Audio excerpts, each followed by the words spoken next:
I guess the next one I'll introduce here, and I think it relates to the Internet of Things. If you go out Christmas shopping, I think this is the season where it's network connected devices, and we have to be paying attention to the vulnerabilities that might be associated with those, the configuration management associated with those, the password protection. It really provides the opportunity for those that exploit these devices to recruit them into their botnet and to make it a part of the another set of problems, denial of service attacks or data theft, that sort of thing, avenues into networks. So now, on the one hand, I see it that way. On the other hand, there are only certain devices that are really trying to connect to the internet. We've talked about the security surveillance DVRs that basically intentionally expose themselves to the network, and we've talked about home routers that really are the edge of a network for most homes and maybe very small businesses as well. So I don't know, is it going to be really a security issue, or?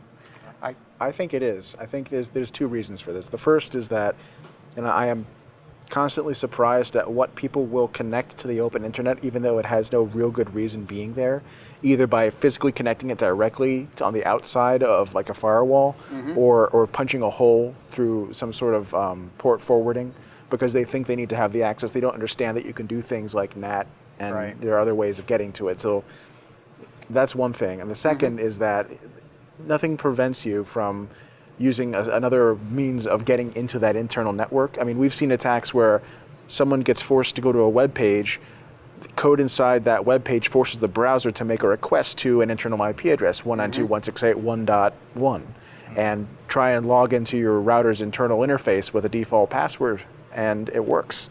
So I think if people if there's bigger market penetration of these devices, and you can sort of say, okay, maybe 10% of the market is using a smart thermostat, is using some sort of home monitoring system, and you can reliably guess what IP address it's going to have, or even someone comes up with a tool that sits there and runs JavaScript that asks for a page at 192.168.1.1.2.3, and when it finds it, it says, okay, I know what this is, and attacks it. These aren't out of the realm of possibility. From the inside, really. From the inside, it's exactly. Like drive-by farming type of thing, right? Where you have malicious JavaScript running in your browser. Yeah, so it's a good point, I guess. So I was taking the approach that if it's isolated from the internet, if it's just your local network, then you can have a little more confidence in it. But you really have to be thinking about your local network from a security standpoint as well.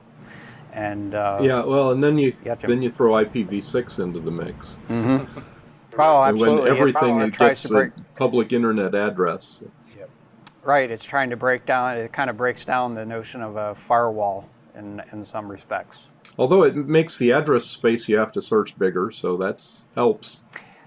Yeah, certainly from a scanning point of view, and that's I think the jury's still out on that topic in some regards, because eventually you get so many devices out there that are doing the scanning, you could potentially, they're able to scan the entire 4 billion addresses in a matter of an hour. So as the botnet scales up, as more devices are out there, if you have 1 billion devices scanning the internet, your probability of finding something is going to go up, relatively speaking. Still a lot of addresses, but it gets carved down a little bit. So a good point. I would say a good holiday, New Year's Day tradition, go get an inventory of your home devices.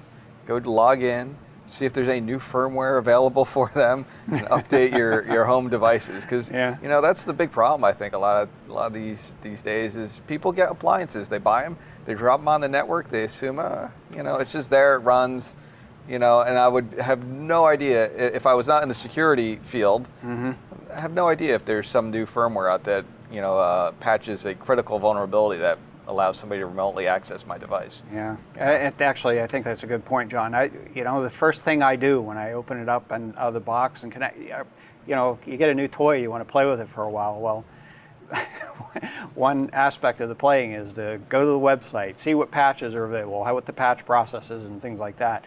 I'd prefer that actually be right on the box. That is, before you buy something, to basically make that an advertisement aspect of it, is that this has patches available here. I think that's a part of what should be a selling point of products, that we provide a good security structure and a support structure around the device that you're buying. Because all too often, you buy something and look at it, and you wonder if it's going to work. The little one-page instruction thing, it doesn't help much. I was just going to say the first thing I do when I get a new toy out of the box is I hook it up to my packet capture network and I start listening. Ah, good. And map against it. And run nmap against it. It has an internet interface. What is it doing? Yeah. I know that most people probably won't do that, but it's a good exercise. Well, for anybody that they think is so inclined, I think there's a business opportunity there to actually. For example, to my knowledge, I have not seen Consumer Reports, for example, taking, internet-connected devices and going out and doing security tests on them and then publishing the results and saying, this one's better than that one in that regard. So, perhaps we have a little idea we can share with them. I would like to see a better, I think we talked about this, a better patch management. Yeah, almost like a absolutely. federated patch management, something that everybody uses a common infrastructure, and I can, register my device, and they'll send me emails and let me know. Actually, when literally, they're, by effectively, by let me sharing know it, that there's a patch available, so I can And update it. that's not a bad feature to have for a device on its own. Is if you're setting it up for the very first time, include an email address. And if things happen that the device is aware of but it can't take action on its own, email the owner and say, hey, this is your router, just saying I'd like to be patched now. Right. A lot of good ideas here. Maybe we should collect this into like a little book or something. Things we'd like to see implemented in 2015. Yeah. Okay.